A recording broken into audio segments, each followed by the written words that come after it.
Hello, everyone, and welcome back to our YouTube channel, English Speaking Fluency GL. I'm Alex. And I'm Ryan. We're really happy you're here learning English with us. If you enjoy simple, real-life English conversations, don't forget to subscribe so you never miss an episode.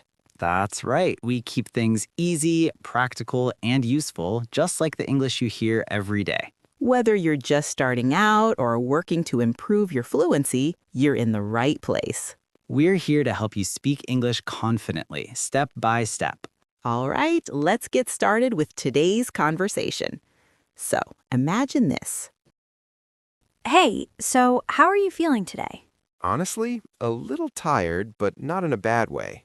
You know that feeling when your body is tired, but your mind feels kind of satisfied? Yeah, like you actually did something meaningful. Exactly. I had work in the morning, then I forced myself to go to the gym. I almost didn't go, though. Oh, really? What stopped you? My phone. Of course, the biggest enemy of productivity. Seriously. I sat down for just 5 minutes, and suddenly I was watching random videos. I don't even remember what they were about. That's the worst part. You spend time, but you don't even get anything from it. Yeah, it's like eating junk food for your brain. That's actually a really good way to describe it. Junk food for your brain. What about you? How was your day? Pretty normal, but I'll be honest, I feel a little guilty. Uh-oh, what happened? I stayed up late last night watching a movie. I told myself I'd sleep early, but then I said, okay, just one more scene. That one more is dangerous. Very dangerous. Before I knew it, it was 2 a.m. And let me guess, you woke up tired today. Of course, and the worst part is I kept thinking, why didn't I just stop earlier? That feeling, that regret, it's so common. Yeah, it makes you realize how easily we waste time. You know, I've been thinking about that a lot lately, what it really means to waste time. Same here, because it's not always obvious, right? Exactly. Sometimes you think you're relaxing, but you're actually just draining yourself. That's true. I think the difference is real rest makes you feel better after. Wasting time makes you feel worse. That's such a simple but powerful way to look at it. Think about it. If you take a walk or talk to a friend or even just sit quietly, you feel calm. But if you scroll your phone for an hour? You feel tired, distracted, and sometimes even empty. Yeah, it's like your energy disappears, but you don't know where it went. Exactly. So maybe wasting time isn't about doing nothing, it's about doing things that don't give you anything back. I like that. Doing things that don't give you anything back. Or even worse, things that take something away from you. Like your focus, your energy, your motivation. Yes, and the scary part is we do it every day without noticing. So the question is, how do we stop? I think it starts with awareness. What do you mean? Like actually noticing what you're doing with your time, not just going on autopilot. That makes sense, because most of the time we don't choose, we just react. Exactly. You open your phone without thinking. You click a video without thinking. And suddenly, 40 minutes are gone. And you don't even remember why you started. That happens to me a lot, especially at night. Same. Nighttime is dangerous. Because your brain is tired, so it wants easy entertainment. And your self-control is weaker. So what can we do in those moments? I started doing something simple. I call it a tiny plan. Tiny plan? That sounds interesting. Yeah, instead of making big goals like I will learn English for 2 hours, I make a very small promise. Like what?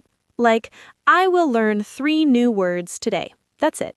That sounds almost too easy. Exactly, that's the point. So you don't feel pressure. Right, and because it's so small, I actually do it. And once you start, you might do more. Yes, that's the magic. Starting is the hardest part. I've experienced that too. When I tell myself just 5 minutes, I usually end up doing 20. Because your brain relaxes, it doesn't feel forced. That's really smart. I think a lot of people fail because they set goals that are too big. Exactly. Big goals sound good, but they're hard to start.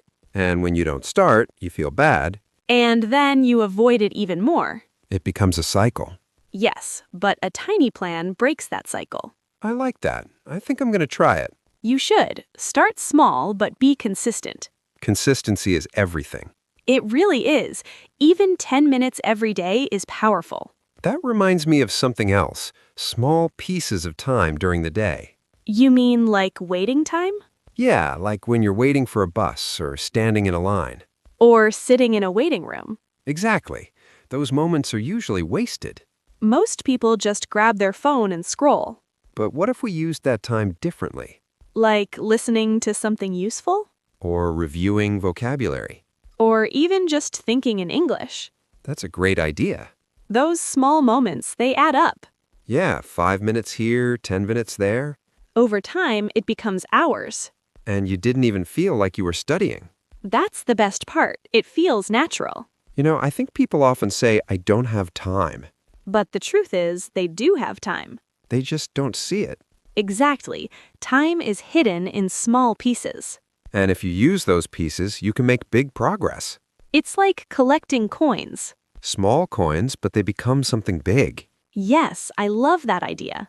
But there's one problem. What? Distractions. Ah, the real enemy. Especially the phone. The phone is like a magnet. Once you pick it up, it's hard to put down. So how do we control that? I started doing something simple. Tell me. When I want to focus, I put my phone in another room.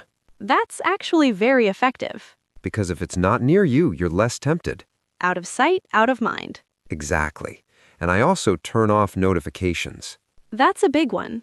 Because every notification breaks your focus. And then it takes time to get back. Sometimes 10 or 15 minutes. That's a lot. Yeah, so protecting your focus is very important. I agree. Focus is like a muscle.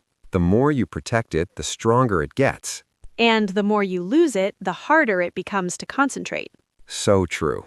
But we also need to talk about something important. What's that? Rest. Ah, yes. Because not all non-working time is waste. That's a very important point. Rest is necessary. Without rest, you burn out. And when you're burned out, you can't do anything well. I learned that the hard way. What happened? I once worked late into the night trying to finish something. Did it work? Not really. I was tired, slow, and making mistakes. And the next day? I slept well and finished the same work in 30 minutes. That says everything. Sometimes rest is more productive than working. Yes, rest is not wasting time. It's preparing for better work. I think many people don't understand that. They feel guilty when they rest. But they shouldn't. No, balance is important. Balance between work, learning, fun, and rest. Not too much of one thing. And not too little either. Exactly. So if we think about everything we talked about, It all comes down to using time wisely. not perfectly, but wisely. Yes, no one is perfect. We all waste time sometimes. The goal is not to be perfect, but to improve. Even a little bit every day. That's enough. So let me ask you something. Go ahead. What is one thing that wastes your time the most? Honestly, mindless scrolling. Same here. And you? Watching videos without purpose. So what will you change? I'll start using a tiny plan and keep my phone away when I study. That's a great start. What about you? I'll try to sleep earlier and stop saying just one more. That's a hard one. Very hard, but I'll try. That's all that matters. Trying, improving, step by step. Exactly. You know, I really like this idea. Which one? That time is like something valuable, like water or money. Yeah. Because once it's gone, you can't get it back. That makes you think twice before wasting it. Yes, it makes you more intentional. Doing things on purpose, not by accident. Exactly. So I think that's the key word, intentional. I agree. So from today, let's be more intentional with our time. Even if it's just a little bit. Because small changes lead to big results. Always. And if you're listening right now, Ask yourself one simple question. what is one small thing I can do better today? And just do that. Nothing big, just one small step. That's how progress starts. One step at a time. And before you know it, you've come a long way. Exactly. So use your time well. And be kind to yourself. Always. See you next time. Take care. Bye. Bye.